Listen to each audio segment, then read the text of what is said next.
Now we are moving on to our next speaker of the day. Bill Cordingley will present his outlook for the commodity markets next year. Bill is the head of food and agri research here in New York.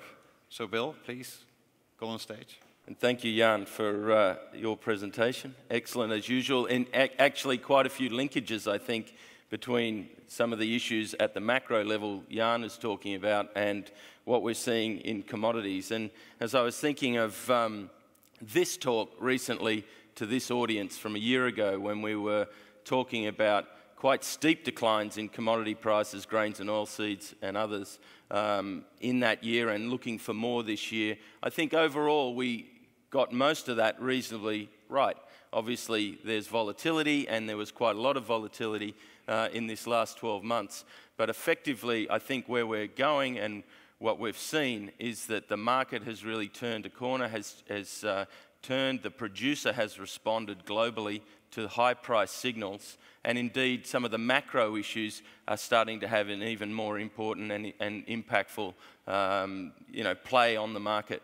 So we talk about the strength of the US dollar, and I think that is a key issue in a country and in a part of the world with Canada, Mexico and the US that have become such strong agricultural exporting countries in real dollar terms. Always been strong, but the revenue generation out of exports in the last couple of years has been particularly strong. I think if you correlate total ag exports, just take the United States for example, at about $130 billion, and then net farm income in the United States, those things have been correlating quite closely in recent years. And net farm income in the US this year is going to take the first fall that it's seen in at least 4 years. Net farm income in the US, which has driven so much of the profitability, the land value growth, farm inputs, tailwind, has now started to turn around. We'll see, according to the USDA, net farm income in the United States declined from about $130 billion in 2013 to about $96 billion, the first time it's fallen below $100 billion since 2010. That's not all bad. These are still record numbers, and I think we'll have to see in terms of the way it plays out this year. If we look at the overall picture of the ag commodity markets in the last 12 months, what we've seen, and I think captured in our report that we put out this week, our outlook for 2015 is titled Rebalancing After Finding the Lows. And I'd like to acknowledge Stefan Vogel, our head of commodity markets research in London, who's recently joined the team and primarily responsible with his team for the production of our 2015 outlook, and welcome him to the team. But effectively what we've seen is that stocks have rebuilt, farmers have responded, and we've started to see very much a slackening in the global grains and oilseeds and some soft commodity balance sheets. So what do we think going forward for this year? We think that will continue. This takes some time to flow through the system. We've had record crops in North America, record crops around the world this year, and as a result we'll see stocks grow again, and particularly earlier in the year we'll see some weight on the market in terms of prices. But we would think that there will be a response. Eventually farmers do react to lower prices, and we'll see that reaction in 2015-2016 crop year, and that'll impact some of our views about where prices will be at the second half of the year. So let's start by asking a question. What was the best performing agricultural commodity in 2014? We stood here last year and talked quite a lot about what the worst performing commodities were. I'd like to ask the audience today whether they can pick. There were a few bright spots this year. What was the best performing commodity? We got some music? Can't do it without music.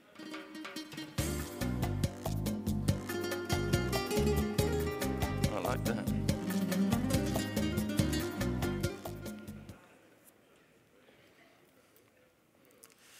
Very interesting. Perhaps reflecting our North American bias here, we went for feeder cattle, and it was an extremely strong year for feeder cattle in the US, up about 40-odd%. But the Arabica coffee market achieved the biggest price increase of the ag commodities that we look at, up over 55% this year, really out of the blue and driven by drought. Brazil experienced quite a severe drought in the centre-south, and what we thought was coming from the year before, about 54 million bags of coffee out of Brazil, dropped to 47 million bags. And that really saw the market get off to the races, and that spread between the Arabica and Robusta price open up quite substantially, and a lot of the end users in this room have been living through that experience. Quite a lot here also saw that happen. Lean hogs got a lot of news this year through PEDV, and we certainly saw prices reach record highs, but by the end of the year, some of those prices had receded, and the PEDV problems had receded, and indeed hog weights had increased substantially to offset what we thought would have been a much greater decline in pork production. So very interesting. When we look at this market this year, an analogy comes to my mind, and I'm told it's an expression here in the US, and maybe we stole it from you in Australia, but you know, markets over the last couple of years, I think you could say 2-3 years ago, commodity markets are in the penthouse. They were looking pretty good, but it's pretty clear we've moved to the outhouse. Let's find our slide here. So what have we got? There's an Australian outhouse. It's that's where we are at the moment. So prices have been down. We've seen cotton seriously declined in price this year. We've seen China withdraw from the import markets. The wheat market has been heavy. Stocks have been heavy. Corn, after 40% decline last year, another 20% this year. Canola, sugar prices, of course, and beans. So across the board, we've been pretty much in the outhouse. There were a few in the penthouse, and I showed those earlier. We've got Arabica and Robusta, both markets up this year, and live cattle and feeder cattle and live cattle both up also on the year, and indeed I mentioned the pork market. So we've certainly seen this transition in our industry from a very high and volatile prices, and if we look forward now, what we see is a gradual rebalancing, lower volatility in commodity prices for many sectors, except those where we see some of the challenges in terms of the higher US dollar impacting potential for price increases. Global grain stocks to an all-time high, second consecutive years of record production. This chart really just talks about the three major G&O crops, corn, soy and wheat, and what you can see is over a clear trend over the last 5 to 6 years of rebuilding in stocks. We see also the stocks to use has recovered quite a lot in 14-15, the current crop year, and we'll see that level off as demand starts to capture up with production that's not going to increase next year at least. So that's the bright spot. We think farmers will not increase production, but there will still be plenty of incentive to produce. In terms of wheat, on a relative basis, we see this market as providing some of the best prospects, albeit a more balanced balance sheet. Rather than tightness, I don't think we can claim that we see particular tightness in the global wheat balance sheet, but it is the tightest of the majors that we just talked about. As you can see there, we'll see consumption start to catch up again with production. We won't go into an annual deficit. We'll have a small surplus. We will have a record output of wheat globally, and a small stock build in this coming year. But trade potentially could contract, and that is obviously somewhat bearish, but we do see some production risk coming into this current or this next season. The crop has gone in relatively bad shape in the Black Sea. We think that could see some 10 million tonnes wiped off Black Sea production in the coming year. So that gives us our baseline view that this crop will not be overly bearish in the year ahead, and by the Q4 next year, our forecast calls for 560 plus. The risk here, I think it's fair to say, is to the upside, but we have to see a whole lot of weather before we really see that balance sheet tighten substantially. In terms of corn, corn's a fascinating study at the moment. We've got a record crop in the United States, record production around the world, and what we see is that pressure is going to come onto the market in the first half of next year as that record crop gets moved through the system. That crop is, it's a kind of a quandary at the moment with with the way that crop has come in. It's come in a little bit late. That's provided some bullishness of late, but we see a couple of interesting trends in terms of how the crop is being marketed in the US at the moment. A lot of farmers are sitting on that corn. They have more storage in place than they have ever had before. They have more liquidity and financial wherewithal to carry their stocks and not sell them. So in many elevators who normally look at having bought 30, 40, 50% of the crop by now are looking at only 10 or 15%. So many farmers are holding on to that crop. So the question is, when farmers come to sell, what will the price do? We still see a reasonably robust market for corn. There's quite a large basis there in certain parts of the country as farmers aren't releasing the corn. They're putting it down through the winter. So we think over this winter period there could be some strength, but then potential for corn prices to break quite strongly in Q1, Q2. What will drive that? Farmers' need for cash to plant a crop.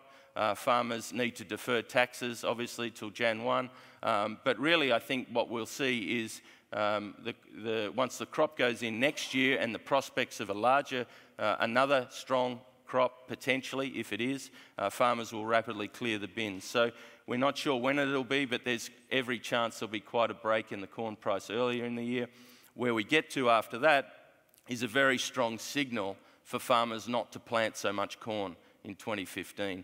We would see acreage in the US winding back 2 to 3 million acres. If we use normalised yields, which is difficult, we've just come off a year of record corn yields of, I think, somewhere in the order of 174 bushels an acre, up from about 122 in the drought 2 years earlier. So an enormous rebuilding in the corn market. If we see a wind back of, say, 10 bushels back to trend line, about 163 bushels an acre, and reduced acreage, what you then see is a start to erode stocks in the next crop year. So by Q4 next year, or second half of next year, we expect that market to start showing some signs of life. Now that's quite a different story, and we've got today in our forecast for Q4 average price next year around that 360, a little bit lower than the nearby today, and certainly a lot lower than the Q4 price in the futures market.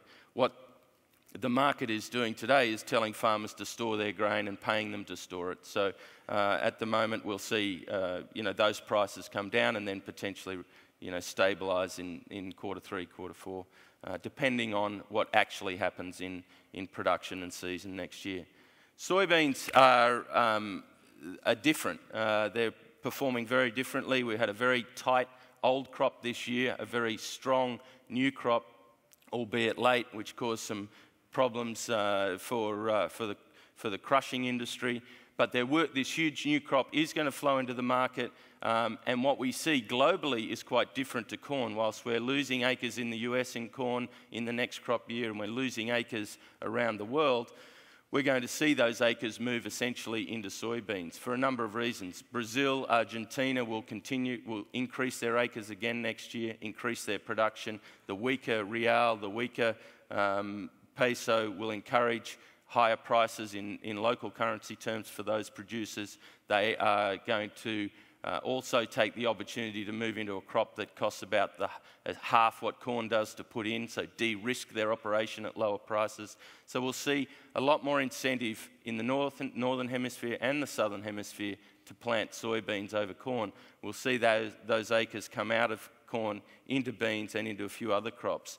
And what we then see is we don't see that tightening in stocks in that 15-16 year. We see a continuous building in stocks, albeit with reasonable demand. So stocks to use will be up to 31% from about 24 or 5% a year ago.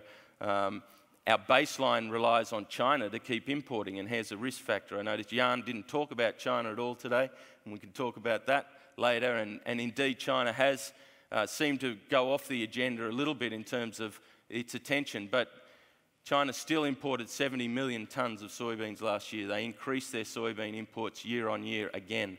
And indeed, export pace this year is ahead of last year, which was a record. So US soybean export pace to China ahead of pace after 12 weeks of the new program. So China is an important swing factor. We expect the crush to go up in China, their local production to be slightly down. So whilst it's hard to be certain about China, we can look at what they've done and what they're doing, and we see that 4 million tonne increase on total imports to China to about 74, 75 million tonnes next year is our baseline. So clearly the risk there is if China closes down, pulls some of that program back for any reason, that will have an impact on the global S&D in quite a significant way. We've moved from China consuming almost none of the US soybeans 10 years ago to now representing over 25% of the total crop. So it is a huge demand driver and an important factor when we think about, where this market's going to go. It's hard to see China really increasing too much beyond, that 4 or 5 million tonnes. So clearly the risk there seems to be on the downside potentially. So our outlook out to next year is quite a bit lower from where we are today, about $1, 900 cents a bushel in Q4. Meal, some good demand signs there in terms of the animal protein market here. There will be plenty of beans around to crush in the coming year, unlike 2014. We'll move on to sugar.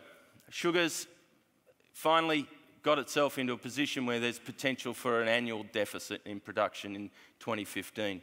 About 1.9 million tonnes in our view at the moment. Lots of swing factors here and challenges, but we'll see Brazil and China in a number of areas reduce production year on year for the first time in a long time. Thailand down a full 14%. The EU will increase to balance some of that lost production. But whilst we see in local currency sugar prices should be quite positive for the exporting countries, whether Brazil or Australia or others, in US dollar terms, with this US dollar strength, we see somewhat of a cap on upside. But we do see upside, and we see sugar prices recovering from their current malaise, mostly, I think, technical of late with the oil price challenges and technical sell-off. Recovering back through, quarter 2, 3, 4 into that 17.5 cents a pound for sugar. In terms of coffee, coffee was the big surprise on the upside this last year. We'll see another year of deficit at our current way of thinking in the global coffee market. We'll see the deficit reaching about 4 or 5 million bags, about 10% of Brazil's production, a little bit more. We're going to see Brazil down a second year in a row. I mentioned they went from around 54 million bags to 47 million bags, and that really caused the action in the market. Those drought conditions will linger and impact crop development into the next year. And currently, I think on the upside, we would see 47 million bags for Brazil next year, potentially down to as low as 42. People have been talking in the market even down as low as 40 and below. But at the moment, that's all speculation. That'll be next year. But at the moment, we're using numbers around that 47 on the upside for our baseline estimate, which sees Robusta prices continue to be high, but by Q4 next year, moderating somewhat from where we are, and same with Arabica. We see the margin between those being maintained. We had quite a number of years of the premium there for Arabica being eroded, and that is well and truly returned this year due to the volatility. And if you look at this chart, which is the change in production year over year, you can just see where all the volatility has really been in the Arabica crop. The Robusta crop has been quite stable, but we have to get into Vietnam and other markets to see whether their crop performs as expected. Oops, sorry. Cocoa has had an interesting year. We're going to move into a surplus in the coming year. Production will be up about 3.5% to a record. We see good weather in West Africa. The risk is obviously, we heard earlier about Ebola. So far that doesn't seem to be impacting the program, the export program and production program. It is a risk, but it's not a clear and present danger, I guess, is the way we might look at that. Demand has been quite weak in Europe for grindings. Grindings have been better in the US, but overall I think the higher prices have rationed some demand, and we've seen, as prices move down, we'll see some of that demand return. But we see our cocoa price outlook at about $2,700 a tonne in Q4 15. Cotton, the final one of our softs, has had a sort of annus horribilis, I think is the Queen's term, in 2014. China really withdrawing, I think going from over 20 million bales a year imports 2 years ago, and we expect them to be down to about 8 million bales this year. The import program as China has really flipped, that those imports have moved largely to second other spinning countries, and the likes of Turkey and various others. But that hasn't really made up for the deficit. What we'll see as a result of these low prices is that acres will come out of cotton in the United States next year. They'll come out of cotton in Brazil. We see production will be wound back. Consumption will recover somewhat at these prices, but of course the macro factor and the huge move in oil prices, about 26% to 30% down on the year, will also have an impact on competitive synthetics. So, we don't see enormous amount of, bullish upside, but I guess of all the crops, this is the one that can't go any lower, and we see the upside coming through to next year. So building from the low 60s where we are today, maybe a 10-cent jump by the end of next year as some of this global market rebalances. Question, where is this supermarket? Moscow, 30th of August this year. Russia implemented their bans on food from a number of countries earlier this year, and I thought this was the first and most primary impact of that. It obviously had an impact on a number of countries and suppliers to Russia, but this is one of the big impacts and the big stories of this year in global food and ag trade indeed.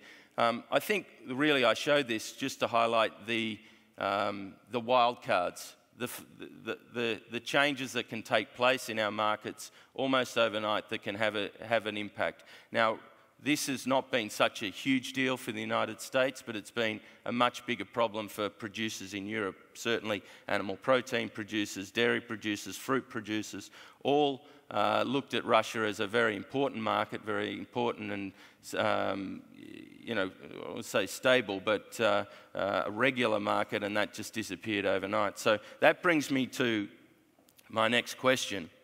So with its ban on food imports from the EU, and Norway, US and Canada, Australia, Russia shut off what percentage of its meat imports overnight?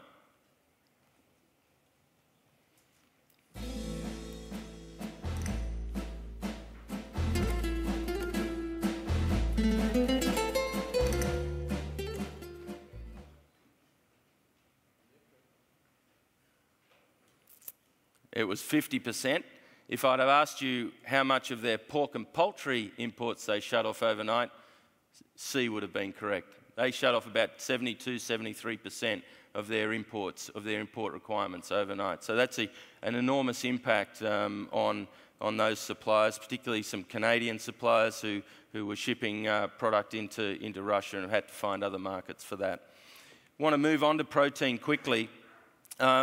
Really, a couple of big things have been going on in protein in the last few years, and of course it's been a tremendous year for prices, for not so much for production. But if we look at where the growth has come from the animal protein industry, it's all about weight, productivity, rather than numbers. That's been particularly the case in beef, where the numbers have been declining for a long time, as we know, but also chicken, where productivity is king. I mean, chicken, I get told many times, is a walking soybean. The pork industry has done better in terms of productivity, in terms of numbers. Pigs per litre, etc., have been a great story in terms of productivity growth. But that's been what's driven our industry: efficient conversion of feed into protein. What we see in the pork industry is a rebound coming this year. We predict that pork production in the US, at the moment we forecast that to be up 3%. USDA says 5%. We're not quite as bullish. We think PEDV has not entirely gone away. We'll have to see. And even if it does go away, the ability for hog farmers to continue to add weight the way that they had in the last year is going to be somewhat limited. So, you know, the pork industry is in recovery, and that was a major tailwind for prices this year. We see it as less so, but indeed our downside case would say if indeed PEDV does not come back this winter as the way it had, and it certainly won't the way it was last year, but if it doesn't come back at all, we see that 5% as being possible. In terms of beef, the cattle bulls have been in charge, and they will be in charge first half of next year. We've seen record prices. At the moment, we're expecting production to be down 2 to 3% in beef production in 2015 on the back of 5 to 6% this year. So we're really not seeing a huge prospect of a volumetric recovery in beef production year on year, and that makes sense with the cow slaughter being down 14% this year. I think dairy cow slaughter was down 12%, beef cow slaughter was down 15%, total slaughter was down 6%. So we've seen very much a contraction phase, a rebuilding phase, and that has created some of the most bullish prices we've seen in a long time, excuse the pun. We don't necessarily see a rebound in imports from NAFTA partners, Mexico and Canada. They're running out of cattle themselves. It's been quite an extraordinary story of scarcity and price, and indeed the willingness of consumers to keep paying more and more for beef in this country. If we get into the new year and we see the sort of demand on the product that we've had, and indeed we're seeing strong demand, for example, for lean beef, we don't see how the market can't go higher if certainly as it warms up, and indeed if the suppliers of lean beef to this country, be it Australia or others, see some rainfall. That's our high case, and that sees the market run away again in the first half of next year. Before moderating in the second half, of course, we don't see that these prices are necessarily sustainable forever. Ground beef nation has been a phenomenon. We've seen this year the United States has really moved to what we call a ground beef nation in the last 5 years or so. We think at least 60% of all the beef in this country is consumed in a ground form, and we've seen an incredible change in the relative value of lean and ground beef to the overall cutout. And we think that story is really continuing. I mentioned it here last year, the relative price closure between grinding beef or ground beef and chicken breast. We've now moved to a premium in this country, and that's really been a driver of this industry over the past 12 months.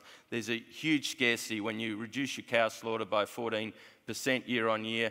60+% of the consumption is lean product. Your major source of lean product is now being withheld to regrow the industry. This has caused the crunch that we've had this year on lean beef prices.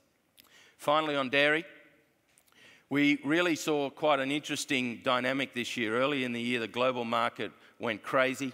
China came into the market because of a short there. That created incredible record prices in global dairy commodities, and that transferred through to the US industry. The greatest prices we've ever seen, the greatest margins, production margins we've had in this country, and an extreme squeeze on many of the companies in this room who use dairy commodity products. That scenario has very much turned around since March, April this year, when China basically got full up, the Russia bans on Europe, and the global market effectively collapsed. And what we saw is that global whole milk powder prices are down about 50% since that time, since March, and as global production responded to high prices and has come on at a time when demand all of a sudden went away. So we saw an extraordinary turnaround, but US farmers continued to enjoy record prices through the year. So what we say is the Roadrunner well, actually, Wile E. Coyote, the US is hanging out there with high prices. The rest of the world has crashed. We know where this is heading. US market has already started responding. We're in the process of a significant sell-off or a reduction in dairy values, and we see that continuing through next year. Our forecast has for $16, $17 for Class 3 milk by the middle of the year next year, and that'll be an enormous reduction in costs. What that's going to do, it's really going to provide a significant amount of relief for dairy processors, and I think that's good news for many. It'll put significant pressure on producer margins, but I would say many producer margins have been very strong, and equity has been rebuilt by farmers, and of course lower feed costs are going to help with that. But it is a chance to reboot domestic US demand, which has been languishing. We're going to close now and I guess reflect on where we're seeing things in the next 12 months. So as I said, the stocks are rebuilt. Some commodities show some volatility, but overall we're seeing prices lower and probably bottoming out in the first quarter next year before starting to recover as production starts to be wound back and consumption recovers. But we're still in the outhouse as it is with this industry, with many of them. But there are some commodities we see with a positive view, maybe not a penthouse, but halfway up. The cattle industry still has plenty of potential. Obviously, we've had extreme prices and high prices, but the scarcity in this market is going to stay with us for some time, and we think that presents upside. Cotton prices, clearly, with a reduction in production, we see opportunities for upside. And the sugar market, despite a strong US dollar, despite weaker oil prices, we think the deficit that's coming in the global sugar market will balance out the balance sheet, and we'll see some price strength into next year. So with that, I would like to close and offer maybe one or two questions. I've run a little bit over. So. Thanks, Bill.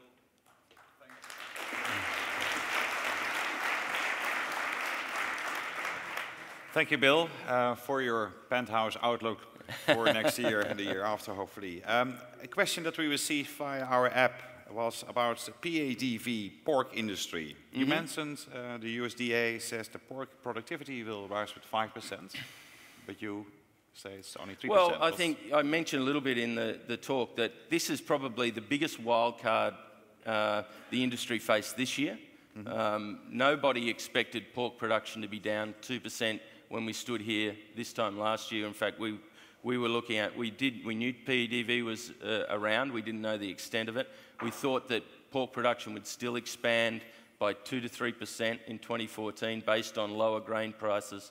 That didn't happen, it was down 2%. Beef production was down, quite a bit more, 6%. And the poultry industry was not able to respond the way you would normally expect. Some structural issues in terms of egg sets and what have you limited the chicken industry's ability to produce, to step up where they normally would be able to. So I think this is the big bogey. No one really knows at the moment, but I think we safely say producers showed this year that they could put a lot of weight on pigs with lower grain costs. And so they did that. The question now is, will they put a lot more weight on a lot more pigs, which maybe will make 5% look conservative, but I don't think that will happen. Okay. I think with more pigs, they'll have to move those animals through and not feed them quite as long. So we don't think the weights will necessarily increase year on year. But indeed, the numbers are the swing factor, and it'll depend on disease. And disease is an incredible influence on our market now. Okay. We saw bird flu outbreaks, in Canada, and will be interesting to see how that impacts our industry. Thanks, Will. Okay. I don't want to eat in that much time of the valuable coffee break, but I believe there's one other question coming in from the app. Yep, there's one question from the app. Bill, do you have a view on the impact of the West Coast port slowdown on bulk and specialized commodities going into next year? It's not something I'm close to, but I think logistics in its entirety in the United States have become a massive issue, starting with a very cold winter last year, huge issues in Canada, huge issues in the Dakotas and others where basis for farmers fell to very low levels just because of the lack of ability to bid for freight rail space. The West Coast has been obviously impacted also, port slowdown, etc. Really that sends a signal back to farmers that our markets are not wanting our product. The prices we can get for those are going to be subdued at the farm gate, which obviously makes us reconsider planting decisions and growing production. So logistics has stepped in and taken a large premium out of the market, whether it be from farmers or merchants over the last 12 months.